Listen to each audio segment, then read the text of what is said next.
いきます。切って。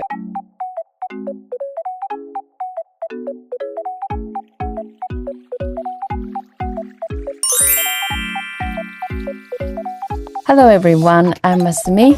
Today's lesson is つ, the small つ. What is small つ? Small つ means stop. So stop before the next sound.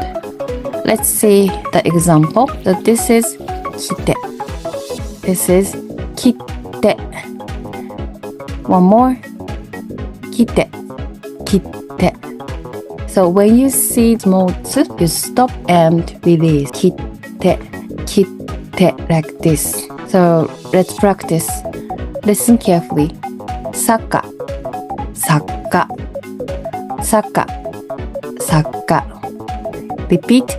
Saka, saka. Did you hear the stop? So stop and release. Saka, saka. Okay? Saka means slope or hill. Saka means author or writer. So let's practice more. Listen carefully. Ika, ikka, ika, ikka, ikka. This means squid and ikka means family. It's quiz time. So what do you hear? You choose the one answer, okay? Kitte, kitte. The answer is 2. One is kitte. What do you hear? Saka, saka. The answer is 1. Saka. And 2 is saka.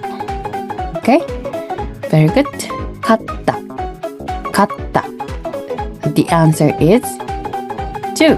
Katta. So number 1 is kata. Number 2 is katta. Okay? The meaning is the kata means shoulder. Katta means won. The past form of win. So great job.